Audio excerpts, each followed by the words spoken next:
What's up, YouTube fam? How are you guys doing today?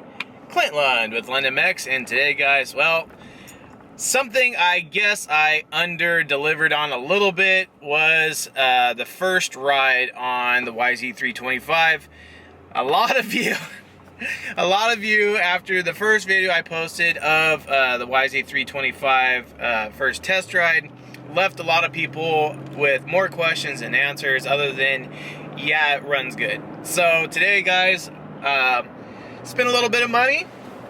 We went and got ourselves the brand new GoPro Max 360, which is a full-time 360 recording camera. So that's pretty freaking cool. So we'll get some on board with the bike. A lot of you guys were clever enough to point out the fact that it did not have any pipe mounts in the last video, which, to be honest, had nothing to do with the pipe at all.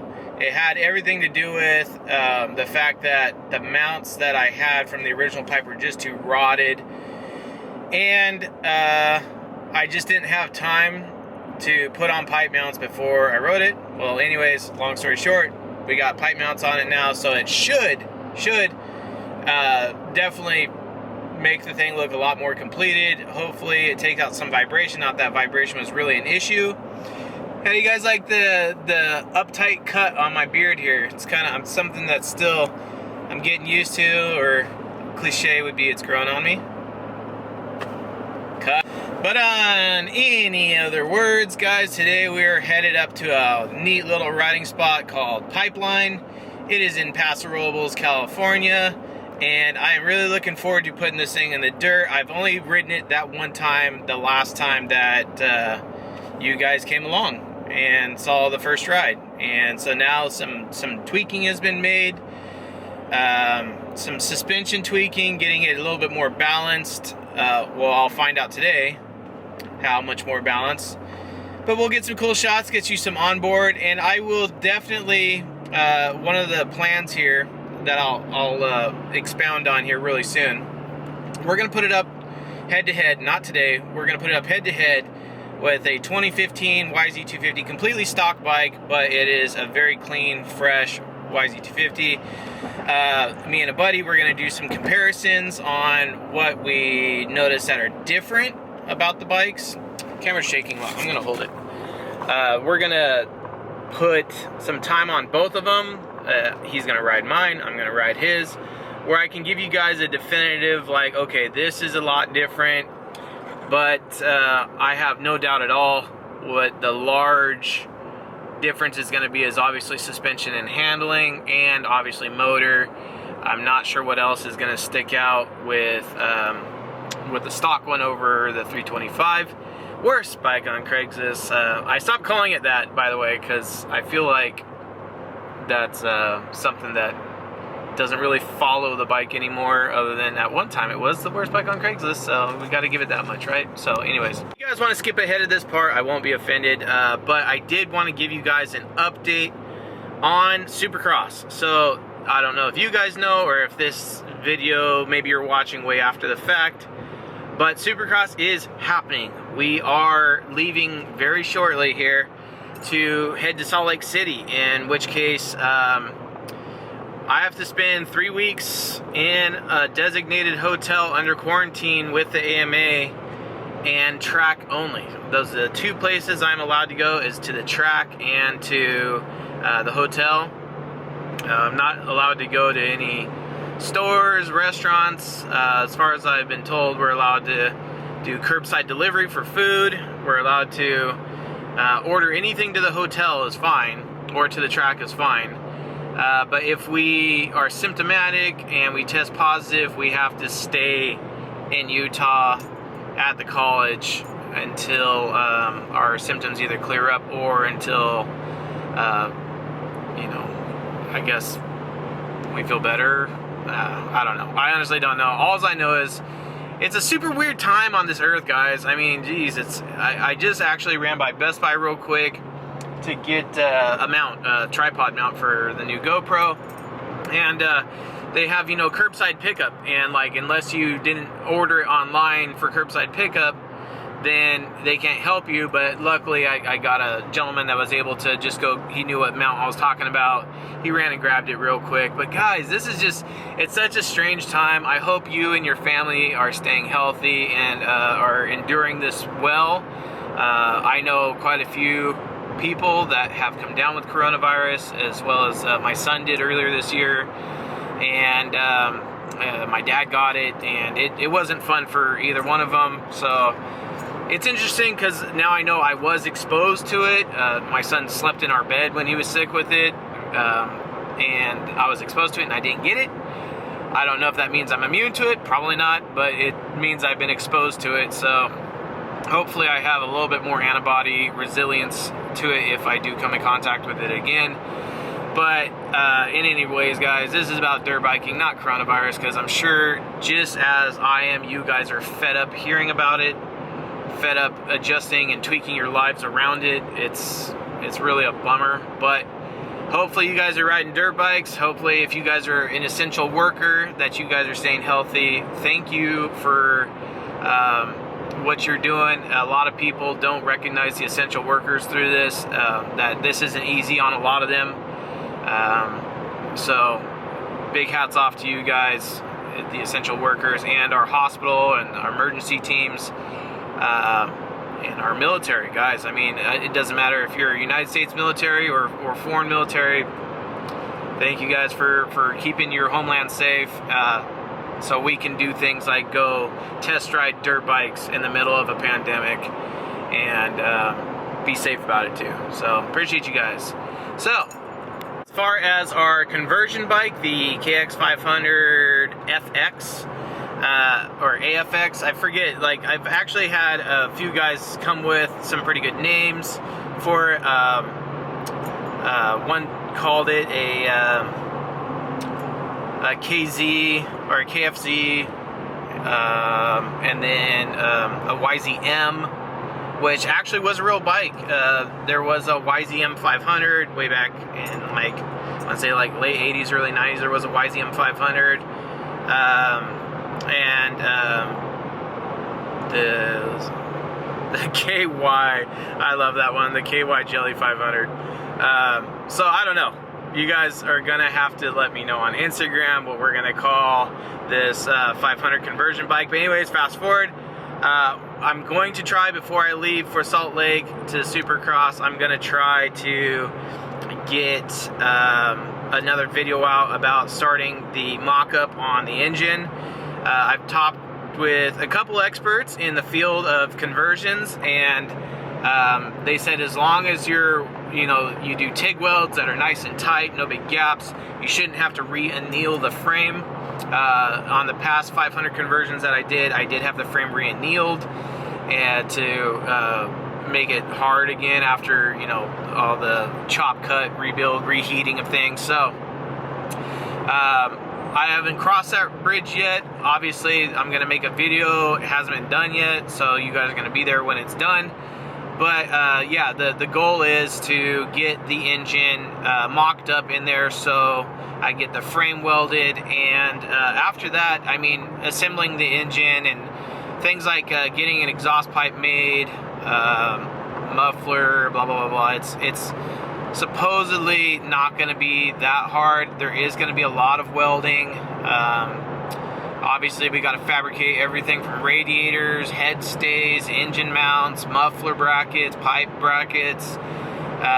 There's a lot that goes into it. It's not just as easy as putting another engine into a YZ chassis and saying, there, it's finished. No, I gotta fabricate an air boot for it. It's going to be a multi-part series, but the goal is to definitely get it done as fast as possible, as clean as possible. But right now, the biggest hurdle that I'm facing is the just companies like Rocky Mountain ATVMC. They're swamped with orders, and that's who my go-to is for parts that I need. And they're absolutely swamped, but I know that a lot of companies that are managing to stay open and keep operations going during this are battling to just keep orders out. So hats off to the guys at Rocky Mountain. Keep up the good work, even though I know orders are taking longer for people to get. Rest assured, guys, they're doing everything that they can. They definitely don't want to turn away business, and they're doing everything they can. So, enough babbling. We're almost there. We're going to unload the bike. I've already teched it over. It's all good to go for today. Need to throw in some fuel, get geared up, and we'll get some hopefully some good onboard footage of the bike today. So let's freaking go. I'm pumped about this, and I'm really weirded out about my beard being so little. There's nothing to grab. We move on.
That's a big snake.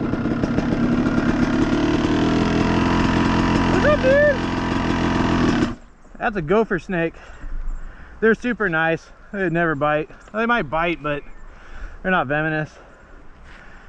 He's just out here sunning. I'm sure there's a lot of rattlesnakes here too. It's pretty. It goes yellow to red in the back.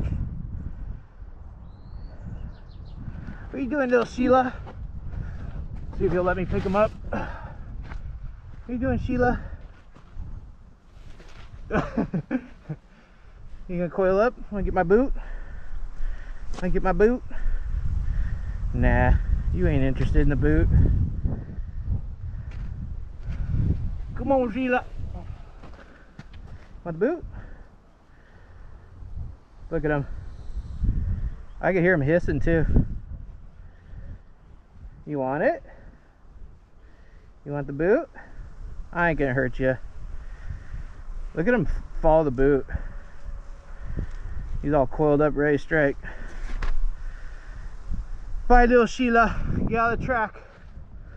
Oh, guys, cool thing about Smart Carb, you can lean the bike over and don't leak gas. I give that 2 thumbs up. And a normal 2-stroke, look at it, he's already gone. A normal 2-stroke, after you pick it up, it's gonna take a couple kicks to start. So, live action. Let's see how many kicks. Top dead center. Let's go!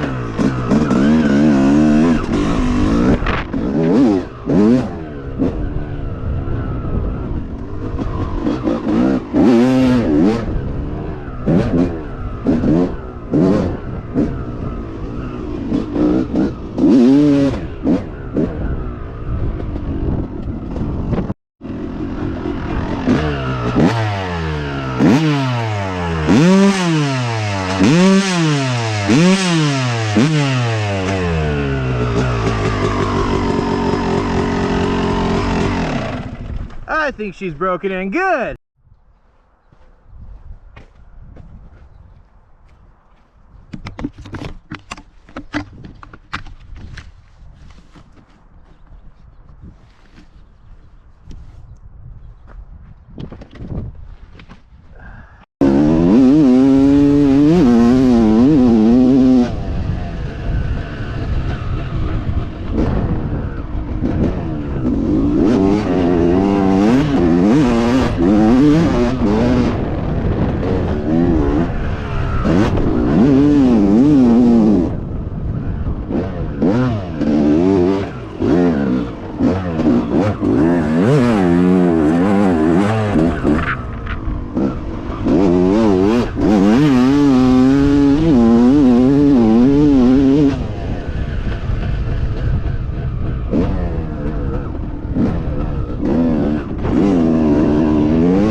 Had an absolute blast taking out our 325, guys. This thing is seriously dialed. I was able to get the suspension way better. Before it was a little bit spiky in the back, but I just gave it, after talking to Brandon over at AHM, he's able to give me a little bit of instruction to just add a little bit of